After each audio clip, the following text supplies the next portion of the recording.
గురుగారు, జగన్మాత స్వరూపాలలో మంగళగౌరి స్వరూపానికి ఉన్నటువంటి ప్రత్యేకత ఏమిటి? పార్వతీదేవికి గౌరీ అనే నామం ఎలా వచ్చింది? శ్రీమాత్రే నమః. మహాగౌర్యై నమః. గౌరవర్ణము ఒక చిత్రమైన వర్ణము. శుంభనిశుంభుల సంహార సమయంలో అమ్మవారు ధరించిన వర్ణము గౌరవర్ణము. కెంజాయ రంగులో ఉండే ఈ వర్ణాన్ని చూసిన పరమేశ్వరుడు మహదానందంతో పార్వతీదేవిని గౌరీ అని పిలిచినట్లుగా మార్కండేయ పురాణం అభివర్ణిస్తుంది. ఇలాంటి పిలుపులకు సంబంధించి కాళీ అన్న పిలుపు మరి ఒకటి అంతే ప్రత్యేకం. మాతంగి అనే పిలుపు కూడా మరి ఒకటి. గౌరవర్ణంతో ఉన్న కారణం చేత లేత పసుపు ఎరుపు మిశ్రమంగా ఉండే రూపంలో ఆ జగజ్జననిని పరమేశ్వరుడే గౌరీ అని పిలిచినందువలన మహాదేవ్యై చ విద్మహే అనే పేరు ఎలా లక్ష్మీదేవికి సార్థకమో, గౌరీ అన్న పేరు కూడా అదే విధంగా పార్వతీదేవికి సార్థకమైంది. సర్వమంగళమాంగళ్యే శివే సర్వార్థ సాధకే శరణ్యే త్ర్యంబకే దేవి నారాయణీ నమోస్తుతే అని అమ్మను గౌరీ రూపంలో ధ్యానం చేస్తూ ఉంటాం. వైదిక రూపంలో తామగ్నివర్ణాం తపసాజ్వలంతీం వైరోచనీం కర్మ ఫలేషు జుష్టాం దుర్గాం దేవీగుం శరణమహం ప్రపద్యే సుతరసితరసే నమః గౌర్యై నమః అంటూ గౌరీదేవిని ఈ మంత్రంతో సామాన్యంగా అందరూ అర్చన చేస్తూ ఉంటారు.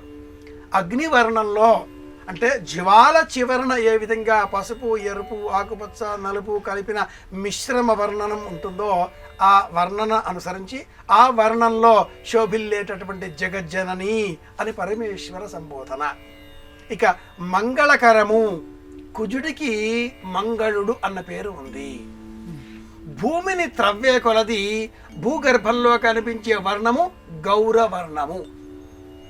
ఈ భూమికి సంబంధించినటువంటి ఒకానొక ఖండలము ముక్క భూమి నుంచి కొన్ని వేల సంవత్సరాలకు పూర్వం తన చుట్టూ తాను తిరిగేటటువంటి భ్రమణంలో విడిపడిపోయి మళ్ళీ తాను విడిగా తిరుగుతూ కుజగ్రహంగా మారింది అని కూడా జ్యోతిషం వివరిస్తుంది.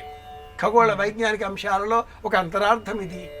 అలా ఆ కుజుడికి కూడా మంగళుడు అన్న పేరు ఉంది. గౌరీదేవిని కుజవారం అయినటువంటి మంగళవారం నాడు ఉదయ సమయంలో సూర్యోదయానికి వెనువెంటనే వచ్చేటటువంటి మొదటి జాములో మంగళగౌరిని పూజించినట్లయితే అలాంటి వారి ఇంట ఏ విధమైన అనాహూతములు జరగవు, అకాల మృత్యువులు అపమృత్యువులు ఆ ఇంట ఘటించవు.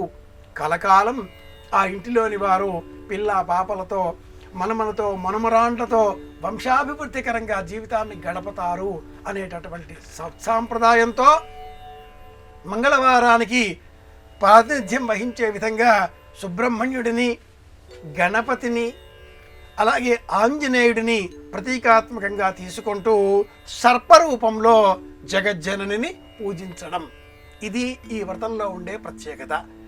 ఈ వ్రతానికి సంబంధించి మంగళవారం అంటే మంగళకరమైనటువంటి శోభ, గౌరీదేవి అంటే పసుపు కుంకుమ కలిపిన మిశ్రమంతో జగజ్జనని పూజించడం, పసుపు కుంకుమ కలిపిన ఆ మిశ్రమాన్ని దేహమంతా కూడా అలదుకోవడం, నానబోసిన శనగలు ఆహారంగా స్వీకరించడం, పాలు మాత్రమే ఆహారంగా స్వీకరించడం, క్షీర కలశం ఒకదానిని ఏర్పాటు చేసుకోవడం తదితర అంశాల నేపథ్యంలో మంగళవారం, మంగళగౌరి, శ్రావణ మాసం అనే విషయాలన్నీ ప్రసిద్ధి పొందాయి.